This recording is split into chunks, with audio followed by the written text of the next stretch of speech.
নিজের বড় বোনের জায়গায় বিয়ের আসরে বসে আসা দোরতা মাথায় দিয়ে রেখেছে এক হাত ঘোমটা।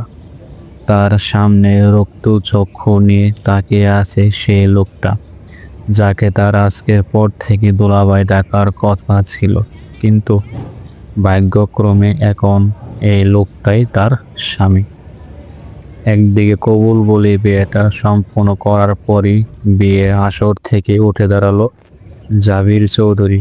অতঃপর তোরতার চাচা আলমগীর খানকে উদ্দেশ্য করে বলে উঠল, কাজটা আপনারা একদম ভালো করলেন না। আমি বিয়ের জন্য আপনাদের বাড়িতে বড় মেয়ে মৌনতাকে পছন্দ করেছিলাম। তাকে নিয়ে এতগুলো দিন স্বপ্ন দেখিছে, কিন্তু মৌনতার এভাবে বিয়ের দিন পালিয়ে বিয়ে শুধু আমায় কতখানি করেনি, চৌধুরী বাড়ির সম্মানে আঘাত এনেছে। এর ফলে মোটেও ভালো হবে না।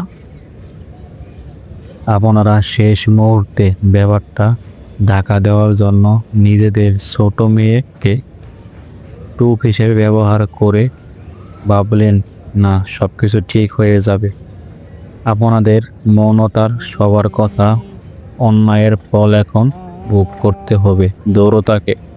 এই কথাটা সবসময় মাথায় রাখবেন বলে জাবির দৌরতার হাতটা শক্ত করে ধরে নিজের সাথে টানতে টানতে নিয়ে যেতে থাকে দৌরতাকে। দৌরতা হাতে ব্যথা অনুভব করলো, কিচ্ছিট বলল না। আলমগীর খানও মাথা নিচু করে রইলেন। নিজের মেয়ের কাজে যে তিনি কাজ ভীষণ লজ্জিত, তাই আর কিছু বলার মতো মুখ তার নেই। জাবির দৌরতাকে নিয়ে বাড়ি থেকে বের হওয়ার আগে দৌরতার চাচি মনোয়ারা বেগম এসে দাঁড়ান জাবিরের সামনে। জাবির এতেই কিছুটা বিরক্ত হয়। মনোয়ারা বেগম হঠাৎ করে দৌরতাকে জড়িয়ে ধরে কেঁদে ওঠেন। অতঃপর কান্নাবরত সরে জাবিরের দিকে তাকিয়ে আকুতি ভরা চোখে বলে ওঠেন, দৌরতা আমার বড্ড আদরের বাবা। ওর মা বাবার মৃত্যুর পরই আমি তাকে কোলে পিঠে করে মানুষ করেছি। কোনোদিনও ওকে পর ভাবিনি, বরং নিজের মেয়ের মমতার থেকেও বেশি ভালোবেসি দৌরতাকে। দৌরতা যে আমার নয়নের মণি। আমি জানি মমতা এই বিয়ে থেকে পালিয়ে গিয়ে তোমার আর তোমার পরিবারের সবার সাথে অনেক বড় অন্যায় করে ফেলেছে। মা হিসেবে নিজের মেয়ের এই কাজের জন্য আমি ভীষণ লজ্জিত। হয়তো আমি ওকে ঠিকমতো শিক্ষা দিতে পারিনি, কিন্তু একটা কথা আমি হরপ করে বলতে পারি, বাবা, যার সাথে তোমার বিয়ে হয়েছে সে কিন্তু খাঁটি সোনা। তাই তোমার কাছে একটাই অনুরোধ থাকবে, আমার মেয়ের করা ভুলের শাস্তি তুমি ওকে দিও না। দৌরতা শুধু নিজের চাচার কথা মতো তার ঋণ শোধ করতে এই বিয়েটা করছে, কিন্তু জাবির মাঝপথে মনোয়ারা বেগমকে থামিয়ে দিয়ে বলেন, দৌরতাকে যখন আমি বিয়ে করেছি, তাহলে ওর সাথে কি করব আর কি করব না সেটা আমাকেই ঠিক করতে দিন। আর আপনাদের এসব নেকাকান্না কাটতে হলে অন্য কোথাও গিয়ে কাঁদেন। জাবির চৌধুরী নয় এসবে গলবে না বলে জাবির দৌরতাকে জোরপূর্বক টেনে নিয়ে যেতে থাকে। মনোয়ারা বেগম কেবল অসহায় চোখে তাকিয়ে থাকেন। অতঃপর রেগে আলমগীর খানের সামনে এসে বলেন, এবার শান্তি পেয়েছেন তো? নিজের মেয়ে তো ভুল দেখাতে তুমি দৌরতাকে নরকে ঠেলে দিলে। কি করে পারলে এটা তুমি? এছাড়া আমার কাছে আর কোনো উপায় ছিল না। মনোয়ারা, এই বিয়েটা যদি না হতো তাহলে চৌধুরী পরিবার আমাদের ধ্বংস করে দিত। বাহ, তোমার বিয়ে ছেড়ে পালালো, তোমার পরিবার ধ্বংস হবে আর এর দায় মেনে নিবে দৌরতা? আচ্ছা, দৌরতা যদি তোমার ভাইয়ের মেয়ে না হয়ে তোমার নিজের মেয়ে হতো, তাহলে কি তুমি পারতে এর সাথে এমনটা করতে? আলমগীর খান চুপ করে থাকেন। মনোয়ারা বেগম বলেন, আমি জানি এই প্রশ্নের কোনো উত্তর নেই, তোমার কাছে। যাই হোক, এটা মনে রেখো, আল্লাহ ছাড় দেন কিন্তু ছেড়ে দেন না। তোমার কথা অন্যায়ভাবে শাস্তি তুমি একদিন পাবে, কিন্তু আমার কষ্ট হচ্ছে আমার দূরতার জন্য। ভালোই আমি ওকে জন্ম দেইনি, কিন্তু যখন ওকে তো আমি কোলে পিঠে করে মানুষ করেছি, আমি জানি তো মেয়েটা কত লাজুক। ওর প্রতি করা এই অন্যায়ের জন্য আমি তোমাকে কখনো ক্ষমা করব না, কখনোই না। বলে মনোয়ারা বেগম কাঁদতে কাঁদতে নিজের রুমে চলে যান। দূরতা একদম চুপচাপ মাইকোতে বসে নীরবে অশ্রু ফেলছিল। এটাও যেন সহ্য হলো না জাবিরের। তাই তো সে দূরতাকে ধমকে দিয়ে বলল, তোমার এসব চোখে জল ফেলার নাটক বন্ধ করো। আর আর সহ্য হচ্ছে না বলে একটু থেমে গেল। আর এমনিতেই আজকের পর থেকে তোমাকে আরো অনেক কাঁদতে হবে, তাই এখন সব চোখের জল শেষ করে দিও না, সামনের জন্য কিছু বাঁচিয়ে রাখো।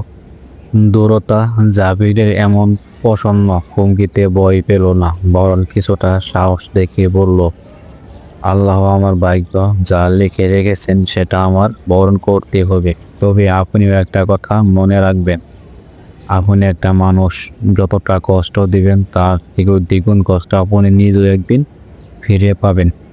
কথাটা শুনে জাবিরের মেজাজ একদম গরম হয়ে যায়। ইতিমধ্যে তারা জাবিরের গাড়ির সামনে পৌঁছে যায়। জাবির গাড়ির দরজা খুলে ধাক্কা দিয়ে দূরতাকে গাড়ি থেকে ফেলে দেয়। দূরতা পড়ে গিয়ে ভীষণ ব্যথা পায়, তার হাতের কিছু জায়গা ছিঁড়ে রক্ত বের হয়। তবুও সে প্রতিক্রিয়া না দেখে উঠে দাঁড়ায় আর মনে করে আজ কিভাবে সে নিজের তার এই ভাগ্যকে বেছে নিয়েছিল। মনতার পালিয়ে যাওয়ার কথা শুনে যখন আলমগীর খান অসহায় মতো দূরতাকে অনুরোধ করেছিল এই বিয়েটা করে নিতে, তখন দূরতার একদম ইচ্ছে ছিল না এভাবে বিয়েটা করার। কিন্তু কি আর করার, দূরতার যখন মাত্র 4 বছর বয়স, তখন তার মা, বাবা, দাদা, দাদি সবাই একটি সড়ক দুর্ঘটনায় মারা যায়। সেদিন তাদের পরিবারের সবাই এক আত্মীয়র বাসায় থেকে দাওয়াত খেয়ে ফিরছিল। দূরতার আবার ছোটবেলা থেকে নিজের মায়ের থেকে নিজের চাচি মনোয়ারা বেগমের কাছে বেশি থাকতো, তাই মনোয়ারা বেগম এর সাথে অন্য গাড়িতে থাকায় দূরতা বেঁচে গেছিল। এরপর থেকে আলমগীর খান ও মনোয়ারা বেগম নিজেদের মেয়ের পাশাপাশি দূরতাকেও মেয়ের মতোই বড় করেন। আর সেই ঋণের প্রতিদান দিতে গিয়ে দূরতাকে আজ নিজের সব সুখ বিসর্জন দিতে হলো। দূরতার এইসব ভাবনার মাঝে হঠাৎ কেউ একজন কঠিতে বর দিয়ে তার সামনে এসে দাঁড়ায়। দূরতার চোখ তুলে তাকাতেই দেখে পায় আমিনা চৌধুরীকে, জাবির চৌধুরীর দাদি। এই আমিনা চৌধুরী পুরো চৌধুরী পরিবারের মাথা। আমিনা চৌধুরী এসে দূরতার দিকে লাথি তাক করে হুঙ্কার দিয়ে বলে ওঠেন, এই মেয়েটা এই বাড়িতে কেন? আমি তো বলেছিলাম বিয়েটা করার দরকার নেই। এটাকে কি ছেলে খেলা পেয়েছে ওরা? নিজেদের এক মেয়ে পলালো আর অন্য মেয়েকে আমাদের গাড়ে ঝুলিয়ে দিল। জাবিরের বাবা জলিল চৌধুরী বলে ওঠেন, সবাই তো আপনার নাতি, জেদের কারণে হয়েছে আম্মা, না হলে আমরা তো চলে আসতে চেয়েছিলাম। এখন এমন সময় জাবিরের মা ললিতা চৌধুরী সেখানে এসে বলে ওঠেন, এমনি সব দোষ আমার ছেলের গাড়ে চাপিয়ে দিচ্ছি। না হয় ছেলে মানুষ তাই বুঝতে পারেননি, কিন্তু তুমি তো পারতে ওকে বরণ করতে। জাবিরের বাবা রাগী কণ্ঠে বলেন, বন্ধ করে এসব কথা, আমার আর কিছু ভালো লাগছে না, আমি ভিতরে যাচ্ছি।